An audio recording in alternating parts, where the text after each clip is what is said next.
Hey there, fellow woodworkers. Today we're taking on a challenge that sounds almost impossible. We're going to transform a single, lonely 4x8 sheet of plywood into 10 beautiful, high-end shop organizers. That's right, 10. It's all about being smart, efficient, and making every inch of that wood count.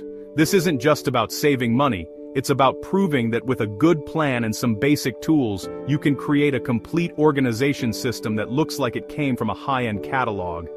Forget about that pile of scrap wood you usually end up with. We're aiming for zero waste. The secret weapon to making this whole thing work is a digital cut list. Before I even think about firing up a saw, I spend time in front of the computer. I use a simple design program to lay out every single piece I need on a virtual 4x8 sheet. This step is critical. I can move pieces around like a game of Tetris until there's virtually no empty space left. This digital plan becomes my roadmap, telling me exactly where to make each cut to maximize the material. It also helps me think about grain continuity, making sure the wood grain flows beautifully across the fronts of the finished organizers for that professional touch. Thinking about the grain direction from the very beginning is what separates good work from great work. When you're building a set of matching organizers, you want them to look like a family. By planning your cuts so that adjacent drawer fronts or cabinet doors are cut from the same section of plywood, the grain pattern will flow seamlessly from one piece to the next. It's a subtle detail, but it's the kind of thing that makes people say, "Wow, you made that."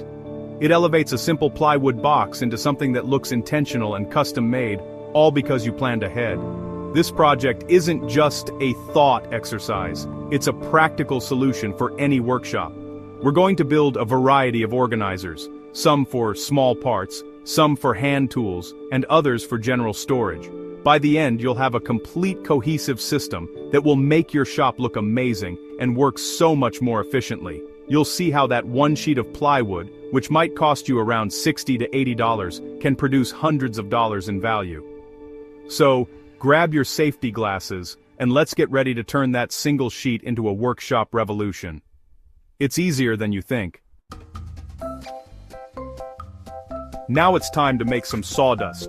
The first step is breaking down that big 4x8 sheet into more manageable pieces. You don't need a giant cabinet saw for this. A track saw is perfect, but a regular circular saw with a straight edge guide works just as well. The key is accuracy. I follow my digital cut list precisely, making those initial long cuts to break the sheet down into large strips. I double-check my measurements every single time.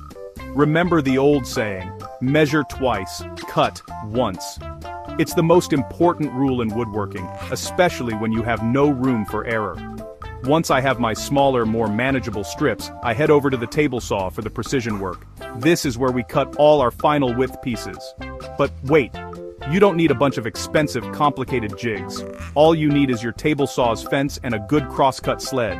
For making repeatable cuts, a simple stop block clamped to your sled's fence is your best friend. This little block ensures that every single piece you cut for a specific part, say, all the sides for the organizers, is exactly the same length. This repeatability is far more important than any fancy jig you can buy. This process of cutting all the identical parts at the same time is called batching. For example, I'll set up my stop block and cut all 10 organizer bottoms. Then, I'll reset it and cut all 20 sides. Then, all the backs. This method is a game changer for two reasons. First, it's incredibly efficient and saves a ton of time. You're not constantly setting up and tearing down your tools for one-off cuts. Second, it guarantees consistency. Every piece in a batch will be identical, which means your final assembly will be square, strong, and free of frustrating gaps. The goal here is tight tolerances. We want our parts to fit together snugly, without any slop. This precision starts with your cuts. Taking your time here pays off big time later. A clean square cut makes for a strong joint and a professional-looking final product. You don't need a workshop full of high-tech gear. You just need to understand how to use your basic tools with precision and care. With a simple table saw setup and a focus on repeatability, you can achieve results that rival the most expensive shops. With all our pieces perfectly cut and stacked, it's time for assembly. The hero of our construction is the rabbet joint. A rabbet is simply a groove cut along the edge of a piece of wood. It's incredibly easy to make on the table saw with a standard blade or a dado stack. I cut rabbets on the edges of the side, top, and bottom pieces where they will meet the back panel. This creates a strong, interlocking joint that adds a ton of rigidity to the box.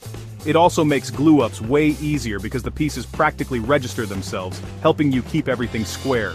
The beauty of the rabbet joint is that it's both strong and stylish. When you look at the finished organizer from the side, you see a clean, intentional line where the back panel is inset. It's a simple detail that screams quality craftsmanship instead of just box.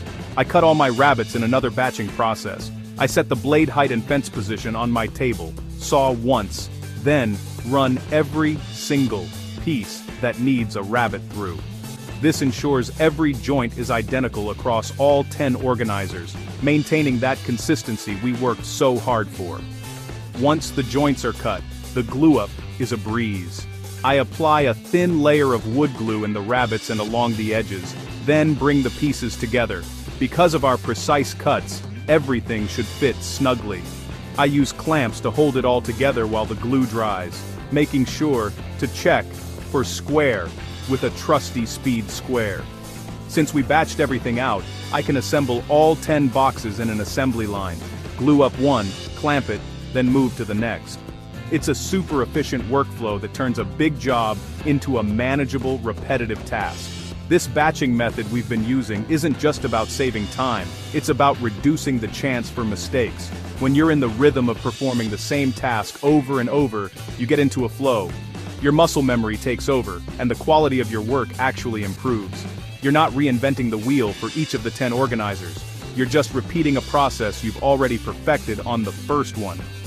This is how you achieve high-quality results efficiently, turning a pile of parts into a set of sturdy boxes ready for the next step. Our organizers are assembled and strong, but right now, they still look like plain plywood boxes. Let's change that. The easiest way to hide those exposed plywood edges and give them a high-end look is with iron-on-edge banding. It's a thin strip of real wood veneer with a heat-activated adhesive on the back. You simply cut a piece to length, place it on the edge, and run a hot household iron over it. It's fast, simple, and the transformation is immediate. For an even more custom look, you can glue on thin strips of solid wood like walnut or maple, for a beautiful contrast. Next up is sanding. Don't skip this step. Proper sanding is what makes a project feel amazing to the touch. I start with 120 grit sandpaper to smooth out any imperfections and flush up the edge banding. Then I move up to 180 grit, and finally 220 grit for a silky smooth surface. I make sure to slightly round over all the sharp edges, which not only feels better, but also helps the finish adhere more evenly. A good sanding job makes the difference between a project that looks homemade and one that looks professionally finished. For installing hardware like handles or drawer pulls, consistency is key. I make a simple drilling jig from a piece of scrap wood. This jig has holes drilled exactly where I want the hardware to go on each organizer. I can just place the jig on each piece, drill my holes, and know that every single handle will be in the exact same spot. No measuring and marking 10 times. This little trick saves a ton of time and eliminates any chance of a crooked handle. It's another example of how a simple, repeatable process delivers professional results. Finally, the big reveal. We install our 10 finished organizers on the wall. The transformation is incredible. What was once a cluttered, disorganized space is now clean, tidy, and efficient. And the best part? The cost. A single sheet of good quality plywood might run you about $70, and let's add another $20 for edge banding, glue, and finish. That's $90 total, which means each of these 10 high-end organizers cost you only $9. That's an unbeatable value. So next time you see a sheet of plywood, don't just see a piece of wood, see a complete high-value solution for your entire shop.